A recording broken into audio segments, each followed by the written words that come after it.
The Healing Net Foundation features the faces and voices of a community touched by a rare disease, neuroendocrine cancer. Patients, caregivers, healthcare providers, and supporters tell us their challenges, lessons learned, and inspirations.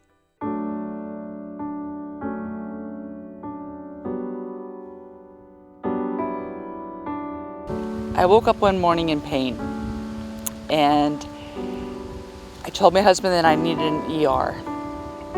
And after a CT, I found out that I had a mass in my abdomen. I was told that there was a neuroendocrine tumor inside the mass. I didn't know anything about neuroendocrine cancer. I didn't know anything about neuroendocrine tumors or carcinoma, and I started to research online. I could find very few articles, very few websites, and then I was finding that some of the websites were giving contradictory information. So it was very frustrating.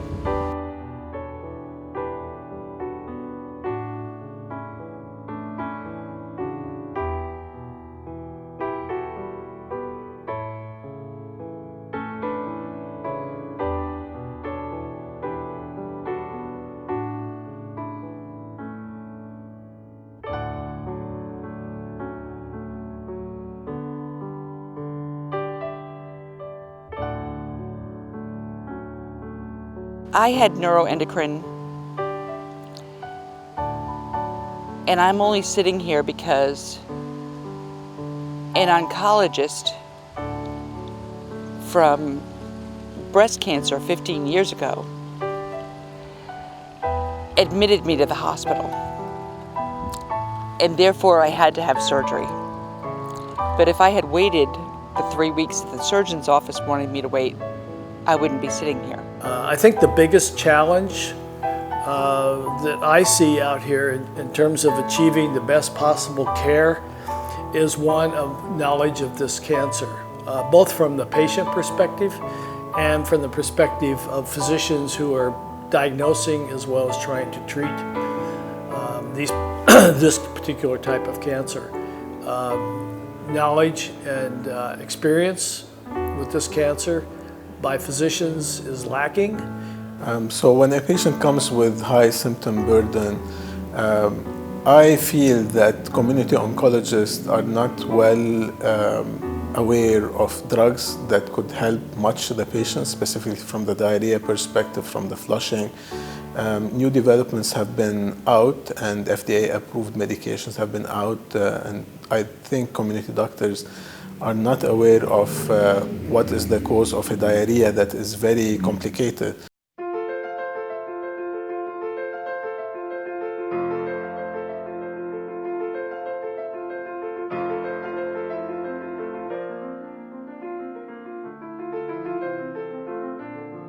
We don't understand the molecular underpinnings of neuroendocrine tumors the same way we do for many other cancers. And that's a clear deficiency. It's such a heterogeneous disease that not everybody fits the same bag. So you have to really individualize the care of your patient. And sometimes the clinical trials, the data that is available, are not do not necessarily fit the patient that you have in front of you. And that's when experience is really important. So also brings the point that, these patients should be given the opportunity to be seen by a neuroendocrine tumor expert, because they see several patients and that can help with the experience. Unfortunately, one of the challenges is that not every single city or every single state has a NET expert. You must know that these diseases are really hard to diagnose in early stages, and we have no screening markers to use. So a good training is very important to diagnose these diseases at an early stage.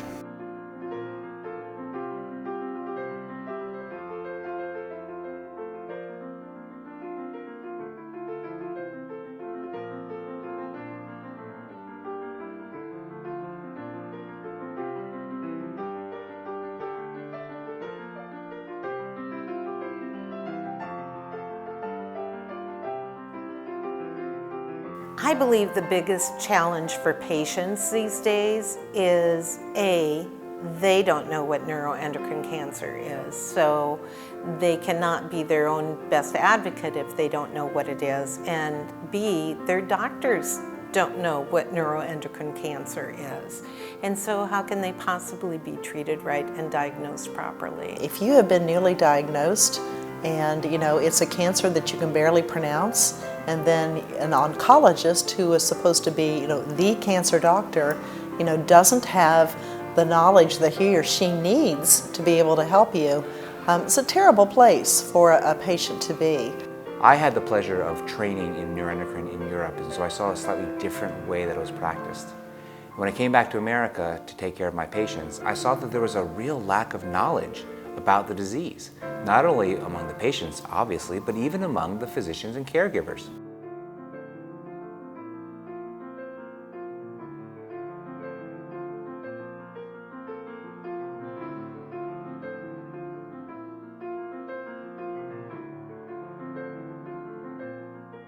I'm in a unique position because I sit on both sides of the fence of being a patient and also a healthcare professional, and I think that on the healthcare professional side of things, it's a difficult disease process to understand because it's not as prevalent as, well, maybe more prevalent than we think it is, but we don't see it a lot in day-to-day practice unless you're in a specialty center. The neuroendocrine tumor patients who do the best are those who better understand their own situation, know what their options are, and at least have that in their hip pocket when they go in and talk to a physician, particularly for the first time.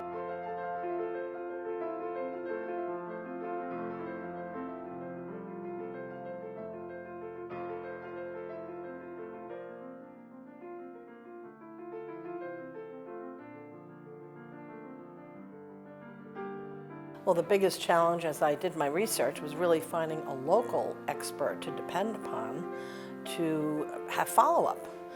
And I found that many of the institutions did not have a NET expert, and that the information available at the institution was very limited and often wrong, unfortunately.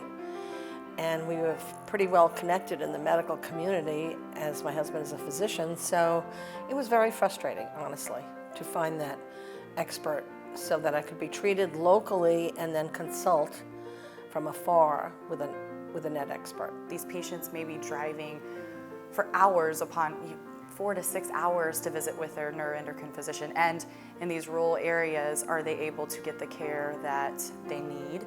Are they able to get the care that they know of? Are these physicians, do they have the resources to understand where their NET specialists are?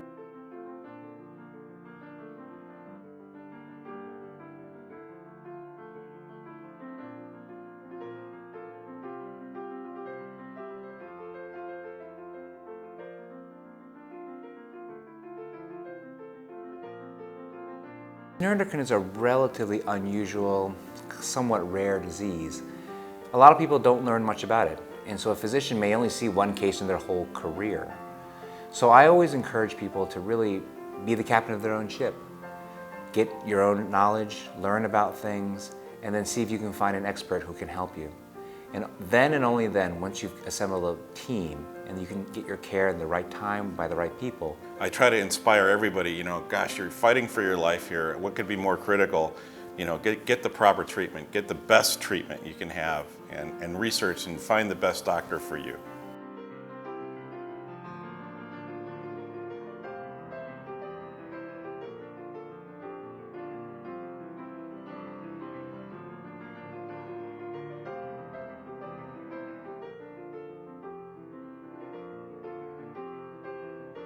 I think it's really important to identify a multidisciplinary team that can look after your personal care. MEN1 is an example, is a very common abnormality that has a big impact on how patients respond to treatment. In addition, the primary site makes a big difference. The degree of disease makes a big difference. The actual tumor behavior makes a big difference. So no two patients are ever the same, and I therefore feel it's really important to be seen by a multidisciplinary team that can do a complete workup and actually try and give you the best potential outcomes. No one individual can know everything there is to know about all the various aspects of a neuroendocrine tumor patient's problems. And so if you have a group which is working together, it's much more efficient for the patient, and it makes them feel much more comfortable knowing that if one individual doesn't have all the answers to their questions, they can get those answers fairly quickly. I know that even getting more than one second opinion, a third, fourth from different disciplines, it's affected how I treat patients, hearing another opinion from someone else, and it's humbling, but it's really important.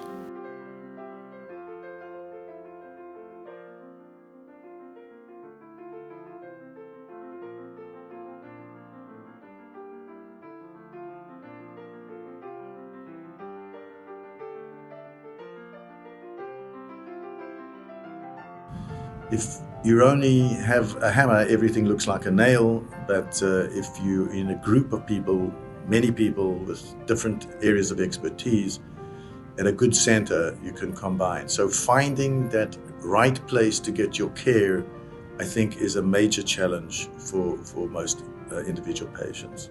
All the training is, focused on breast cancer, colon cancer, melanoma. So all the medical oncologists, they are who they are because who they train them and the environment, where they were trained. It's really not their fault. If they only see 3 neuroendocrine patients in their fellowship, how you expect them to know enough? And there's a handful of just fantastic, great specialists that we all need to find, and it's difficult for people to find them. There just isn't enough of them.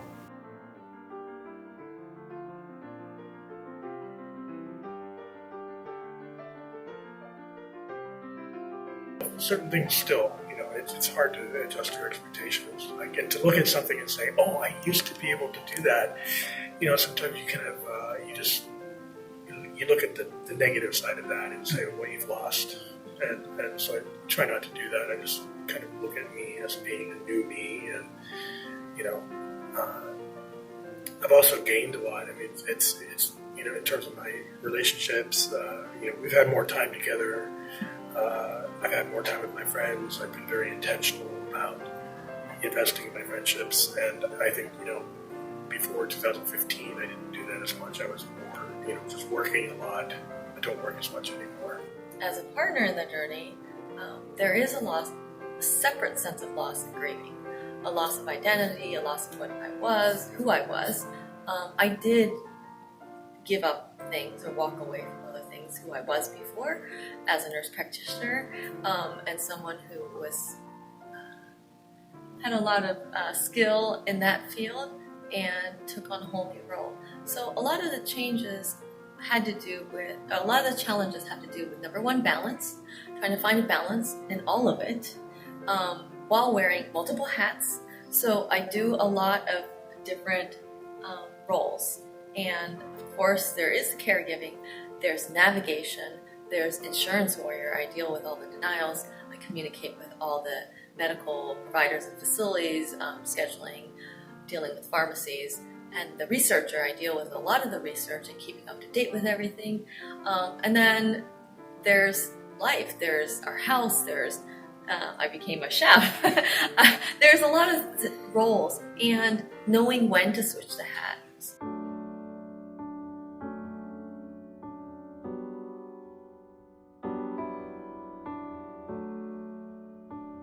One thing that's really become clear is how things look to me now in terms of decision making and putting values where I may not have before, in order to just make day-to-day decisions, also big decisions in my life, and how that prioritization of those things has become so much more transparent since this diagnosis, in a good way.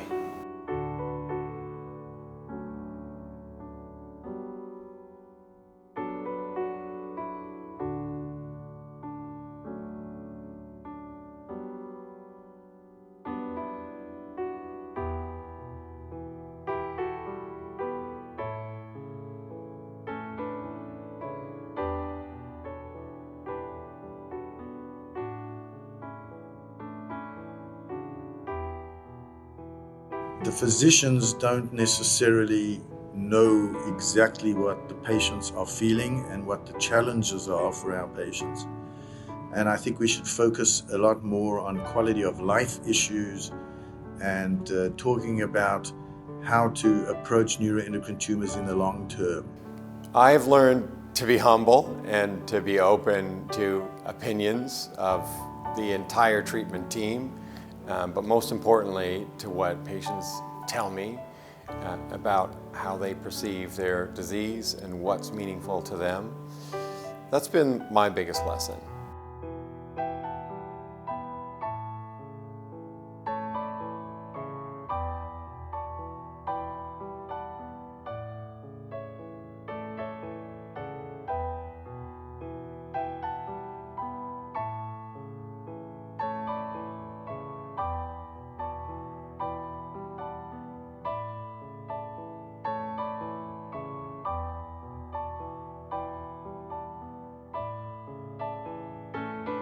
Well, I've learned and I've witnessed that if you find the proper care and if you get a specialist or a doctor that understands your disease, you will do better, live longer, and have a much better outcome. So it's really important to build that level of trust. And if you get to a point where you're just up against a brick wall, you feel like you're beating your head against the door and you're not getting anywhere with your physician, I think that's when you have to be willing to seek a new doctor. I think that you have to put out some knowledge and understand and hear where they're coming from and what position they're taking. Are they acceptable of the information you're portraying to them? Are they interested? Are they looking to look into it further with you and take the journey with you? Or do they want to just shut it down and lead it to someone else? It's difficult.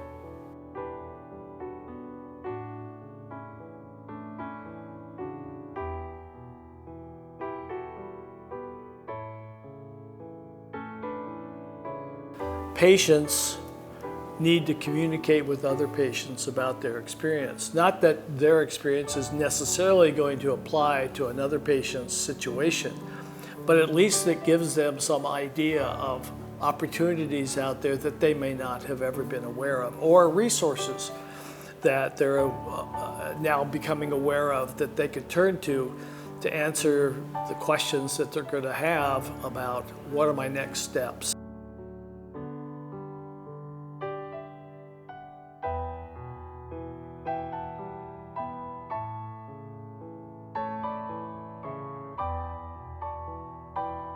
Every patient has a story, every family has a story. My mother had a story.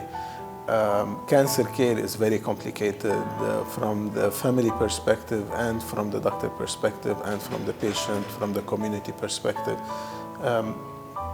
This is needed to reach out to patients on how we can help. I see the incredible courage and the incredible fight that these patients have. I think as much as anything, I'm inspired by the patients I see and treat.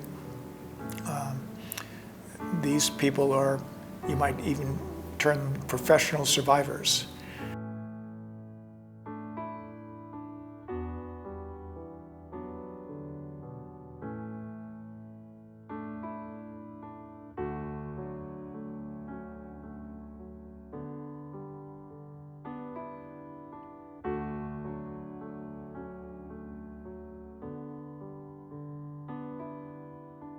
Definitely one thing that was very inspiring from the very beginning was our community.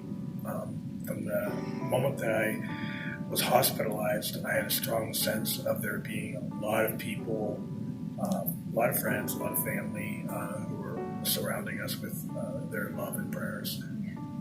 We felt like we had a small army, or a big army around us, and they carried us when we could barely hold it together. When we had difficulty hoping, they said, "We will hope for you." When we were down, they said, "We will carry you, we will pick you up, and we'll get you through this line." I'm inspired every day by the strength and courage I see from my patients. I don't ever want to know what it's like to get a diagnosis of cancer. But It happens all the time. And when it does happen, it's a shock, and in a moment, your life is completely changed. I've always had a family that has supported me and loved me and never made me felt like there was anything that I couldn't do. From the time that I was a child until, as an adult, and in my husband, my children, my family gives me a lot of inspiration and hope.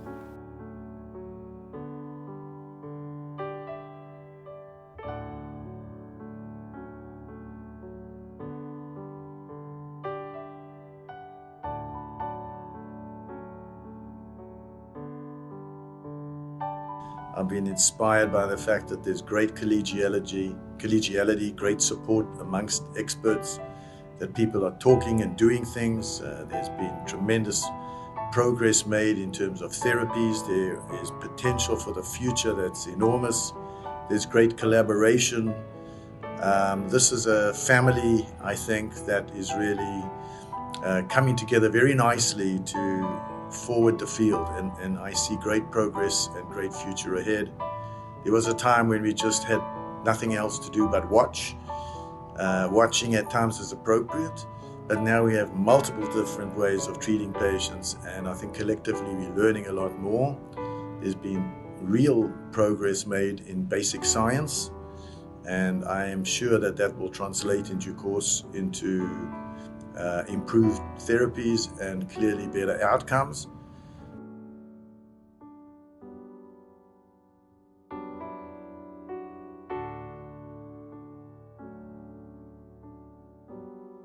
I think my biggest inspiration are the patients and their stories. I always love to hear about their life experiences and see what moves them. So that's number one. And also another inspiration that I have is my senior colleagues. They have been doing this for so long. I look at their trajectory and how much they change the field, they move the field forward, and really gives me that between my patients and my mentors and senior colleagues, the inspiration to keep moving forward with treating this disease. I draw inspiration from lots of things, primarily my faith in God, knowing that He's in control of my life, and things do happen for a reason. I gain a lot of inspiration, frankly, from talking to other patients and being connected with people that are going through similar circumstances and understanding symptoms, and that the disease process affects us all individually, but also together we have a lot of similar things that are happening in our lives, and it's good to be able to communicate with others that are going through the same situation. I've been inspired by the people that I've met along this journey, and I call it a journey because that's just what life is. Life is a journey. So, navigating cancer, a cancer diagnosis is just part of life, if that's kind of the card that you've been dealt. So it is a journey, and who do I think I am to be running a national foundation and trying to educate doctors and nurses and medical providers? What is that? But the people that I have met and the expertise that I have gleaned from them has motivated me.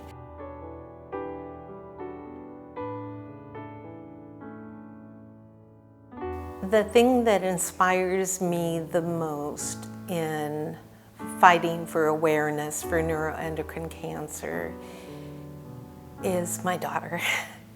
After watching her die from neuroendocrine cancer so quickly, I know she would want me out there fighting as hard as I can to bring awareness to this and help other people. What inspires me is the work that I see Healing Net doing. They're trying to get all the information, and they're trying to get people together to talk about this. They're just doing so much that it's a great inspiration. People just never hear about neuroendocrine, and that needs to change. The news media needs to change the way that they are reporting. Then the doctors would be, number one, they would be curious, And number two, if there was an educational webinar even that could get them informed no matter whether they're rural or city physicians, and get to the most physicians possible, then I think that would help.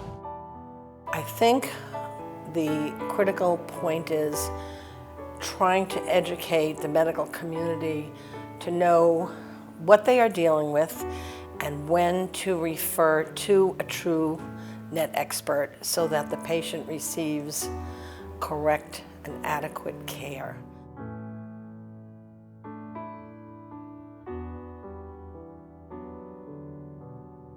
We encourage patients, caregivers, healthcare providers, and supporters to continue these conversations in public forums and give feedback on our website at thehealingnet.org as we shape programs to optimize neuroendocrine net cancer care.